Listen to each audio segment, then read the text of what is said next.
प्रिय viewers, 68वीं BPSC प्रारंभिक परीक्षा को ध्यान में रखते हुए दृष्टि पीसीएस एक कार्यक्रम लेकर आया है। इसका नाम है टारगेट 68 बीपीएससी। इस कार्यक्रम में हम कवर करेंगे बिहार स्पेशल फैक्ट्स, इतिहास, सामान्य विज्ञान, करंट अफेयर्स और भी बहुत कुछ। इसलिए देखना न भूले हर रोज शाम 4 बजे हमारा कार्यक्रम टारगेट 68 बीपीएससी।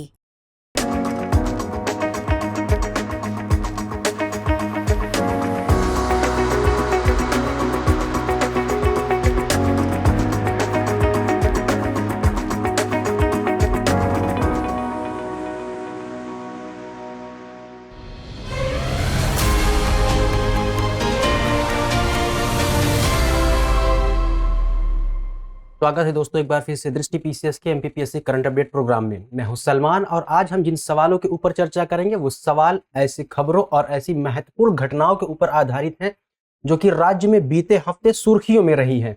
यानी कि ऐसी खबरें जिनके संबंध में या जिन पर आधारित कोई सवाल आगामी परीक्षा में आप सभी के लिए बनाया जा सकता है, उन सवालों के ऊपर चर्चा करेंगे। साथ ही उनसे जुड़े कोई भी तथ्य या कोई भी सूचना जो कि आगामी परीक्षा के मद्देनजर महत्वपूर्ण हो सकती है, उसके बारे में भी हम लोग चर्चा कर लेंगे। तो एपिसोड की शुरुआत करने से पहले हम लोग जैसा कि यहाँ पर देख सकते हैं कि मध्य प्रदेश का मानचित्र यहाँ पर दिखाया गया है, तो शुरुआत एपिसोड के मानचित्र से ही करते हैं। इस तरह से हमें वो स्थान, वो जिले मध्य प्रदेश राज्य में कहां पर स्थित है, उसकी लोकेशन के बारे में भी हम लोगों को ज्ञात हो जाएगा। तो शुरुआत करते हैं। सवाल ये है कि महाकालेश्वर ज्योतिर्लिंग मध्य प्रदेश में किस जिले में स्थापित है? महाकालेश्वर ज्योतिर्लिंग मध्य प्रदेश में कहां पर स्थापित है? तो इस प्रश्न का जो सही उत्तर हो जाएगा, महाकालेश्वर ज्योतिर्लिंग जो है मध्य प्रदेश के उज्जैन जिले में स्थापित है। अगर यहां की हम बात करते हैं तो यहां पर हर वक्त श्रद्धालुओं का तांता लगा रहता है। अगर इसकी स्थिति को हम मानचित्र पर देखते हैं तो उज्जैन की स्थिति यहां पर है और उज्जैन जिले में ही महाकालेश्वर ज्योतिर्लिंग स्थापित है। इससे संबंधित जिलों की अगर हम बात करें तो यहां पर हम लोग स्पष्ट रूप से देख सकते हैं कि रतलाम, धार, इंदौर, देवास, शाजापुर और आगरमालवा, यानी कि ये वो जिले हैं जो कि इसके साथ अपनी सीमा को साझा करते हैं। तो 1, 2, 3, 4, 5, 6 जिले हैं मध्य प्रदेश राज्य के जो कि उज्जैन के साथ अपनी सीमा को साझा करते हैं। इसकी एक खासियत यह भी है कि उज्जैन जिले से ही कर्क रेखा होकर के गुजरती है। तो यह रहा मानचित्र से संबंधित सवाल और उससे जुड़ा हुआ उत्तर। आप लोगों को होमवर्क में एक काम यह करना है, यह बताना है कि मध्य प्रदेश राज्य के वो कितने जिले हैं जिनसे होकर कर्क रेखा गुजरती है। तो इसको तो उत्तर देना ही देना है। अगर हो सके तो उन जिलों को भी आप लोग कमेंट सेक्शन में जरूर बताएं कि वो कौन कौन से जिले हैं जो कि कर्क रेखा पर स्थित हैं। चलिए एपिसोड की शुरुआत करते हैं और देखते हैं पहला प्रश्न क्या है। राज्य के किस जिले में रिद्धनाथ मंदिर स्थित है? विकल्प है हरदा, झाबुआ, अलीराजपुर या देवास। रिद्धनाथ मंदिर के बारे में एक पौराणिक गाथा है। ऐसा माना जाता है कि इसके निर्माण की अगर हम बात कर ले तो इसका निर्माण जो है धन के देवता यानी कि कुबेर ने किया था। यानी कि इसके निर्माण के पीछे जो कारण है वो मुख्य कारण ऐसा माना जाता है कि यहां पर जो कुबेर है, धन के देवता है, उन्होंने तप किया था और यह जो मंदिर है भगवान शिव को समर्पित है और यह हरदा जिले में है। इससे संबंधित कुछ बातों को अगर देखें तो जैसा कि मैंने बताया, यहां पर ऐसा माना जाता है कि धन के देवता यानी कि कुबेर ने तप किया था और स्वयं इसका निर्माण भी कुबेर के द्वारा ही किया गया था। और इस मंदिर को राज्य शासन के द्वारा संरक्षित स्थानों में घोषित किया गया है। यानी कि मध्य प्रदेश राज्य में जो भी संरक्षित स्थान है जो कि सरकार के द्वारा संरक्षित घोषित किए गए हैं, उनमें रिद्धनाथ मंदिर भी शामिल है। और यह मंदिर जो है परमार कालीन प्रसिद्ध मंदिरों में से एक मंदिर माना जाता है। चलिए अगले सवाल को देखते हैं। डायनासोर जीवाश्म राष्ट्रीय उद्यान मध्य प्रदेश के किस जिले में है? गुना, कटनी, सतना या धार।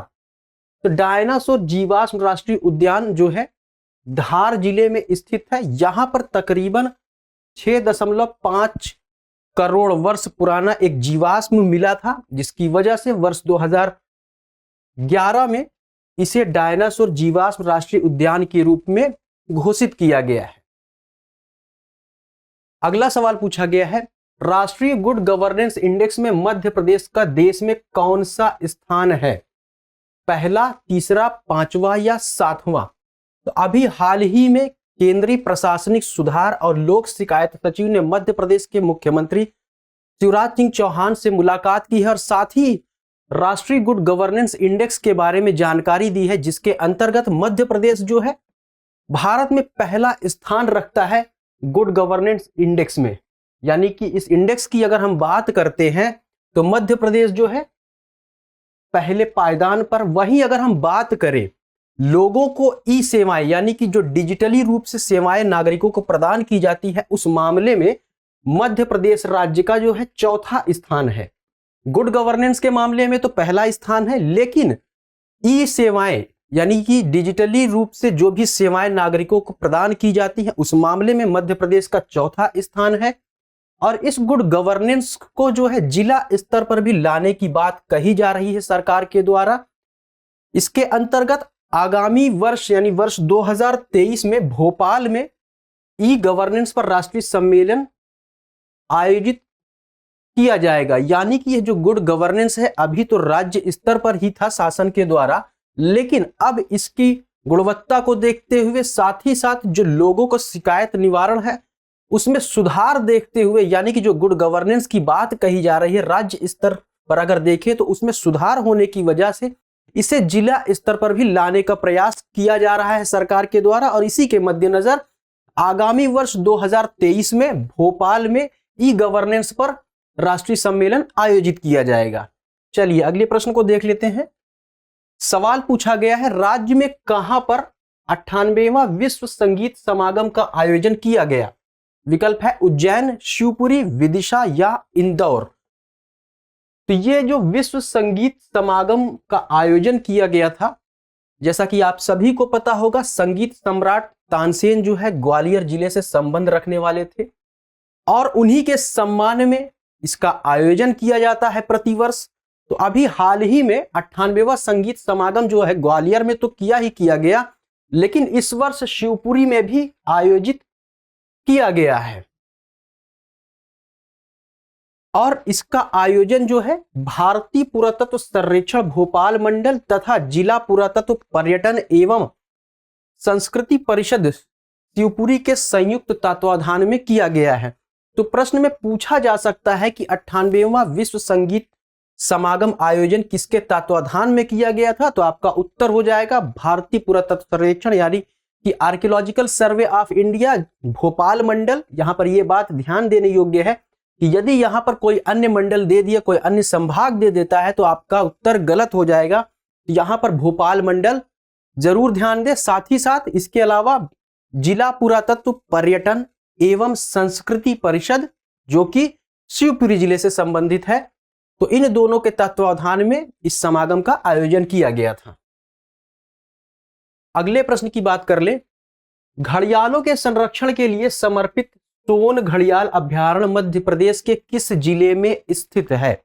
विकल्प है दतिया, रायसेन, सीधी या रीवा। इस प्रश्न का जो सही उत्तर हो जाएगा सीधी हो जाएगा। घड़ियालों के संरक्षण के लिए सीधी में तकरीबन 210 किलोमीटर के क्षेत्र में इस अभयारण्य का निर्माण किया गया है। इसके अंतर्गत कई नदियां भी शामिल हैं, जिसमें मुख्य रूप से अगर हम बात करते हैं सोन नदी शामिल है। इसके अलावा अन्य कई नदियों का जो क्षेत्र है यानी कि जो जल प्रवाह का क्षेत्र है इसके अंतर्गत शामिल है 210 किलोमीटर के क्षेत्र में। सोन घड़ियाल अभयारण्य की अगर हम बात करें तो प्रोजेक्ट क्रोकोडाइल चलाया गया था सरकार के द्वारा और इसी के अंतर्गत घड़ियाल संरक्षण एवं उनकी जनसंख्या में वृद्धि के लिए इसको स्थापित किया गया था। कब स्थापित किया गया था अगर इसकी बात करें तो वर्ष 1981 में इसकी स्थापना की गई थी। इसके अलावा यहाँ पर कई संकटग्रस्त प्रजातियों का भी संरक्षण और देखरेख किया जाता है, जिसमें अगर हम बात करें तो मुख्य रूप से घड़ियाल, भारतीय नर्मखोल कछुए यानी कि चित्रा इंडिका की अगर हम बात करें, चित्रा इंडिका जो है ये वैज्ञानिक नाम है नर्मखोल कछुए की, तो इसका भी संरक्षण यहाँ पर किया जाता है। इसके अलावा भारतीय स्कीमर इत्यादियों का यहाँ पर संरक्षण करके उनको आश्रय प्रदान किया जाता है। तो ये मुख्य बातें रही सोन घड़ियाल अभ्यारण्य से, जो कि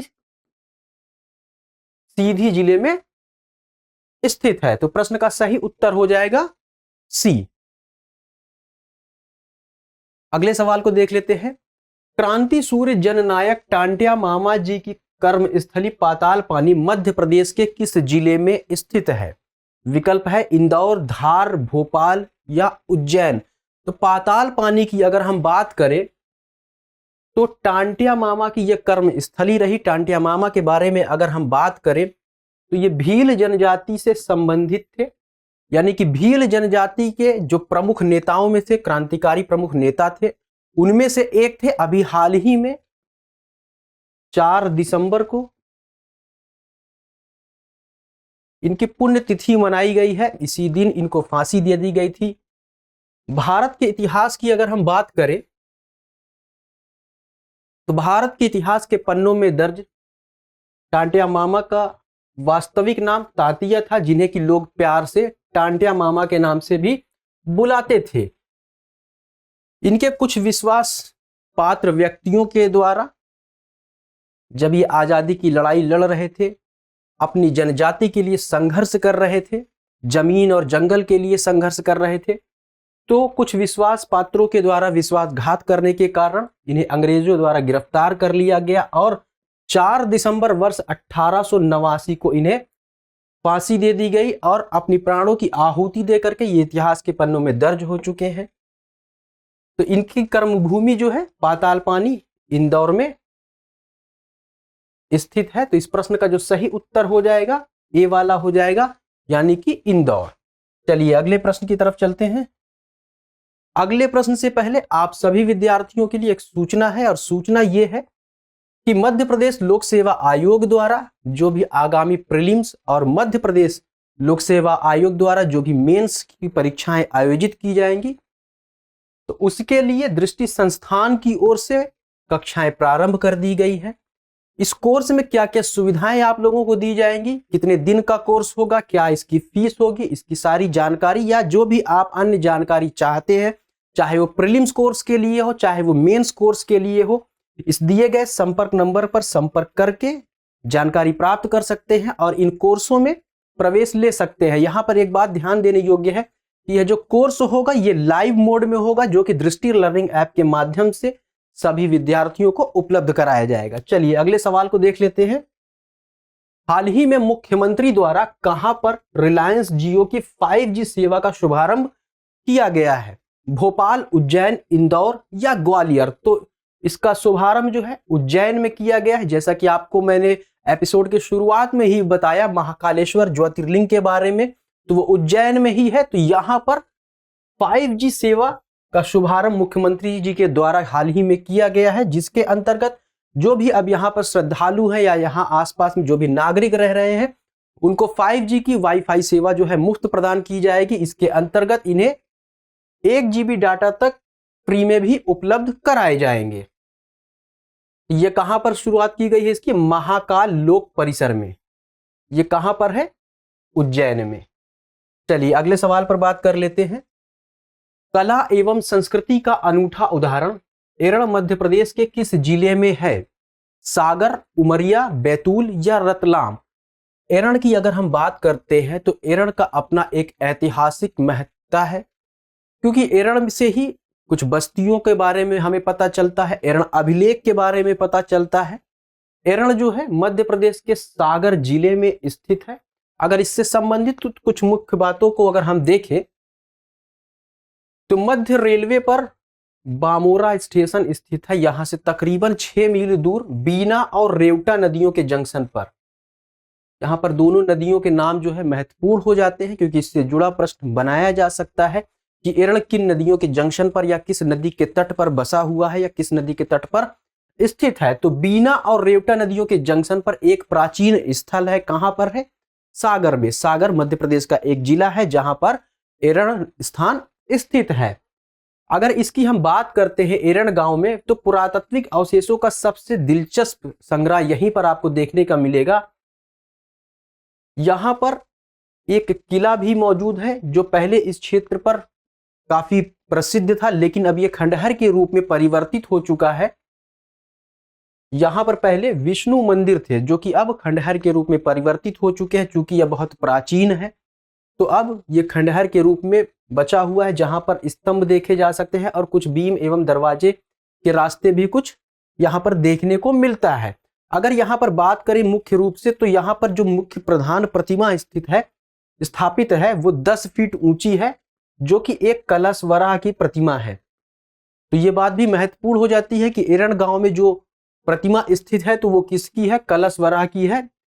हाल ही में सागर विश्वविद्यालय के आर्कियोलॉजिकल विभाग के द्वारा एक उत्खनन कराया गया था, जिसमें महेश्वर और त्रिपुरी में पाए जाने वाले अवशेषों के समान अवशेष मिले हैं।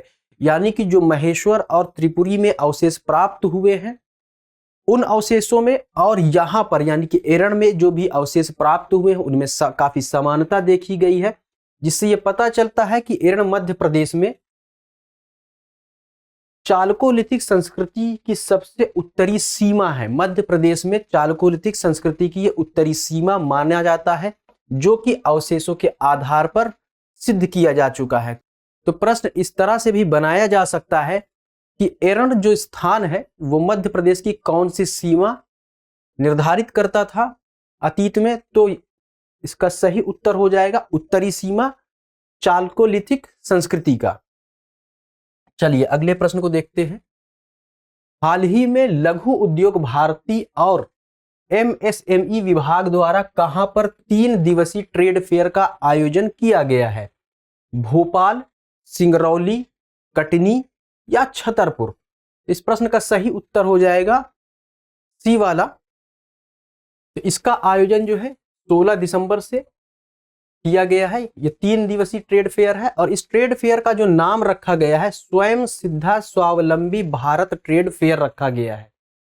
तो प्रश्न इस तरह से भी बनाया जा सकता है कि स्वयं सिद्धा स्वावलंबी भारत ट्रेड फेयर का आयोजन कहां पर किया गया है?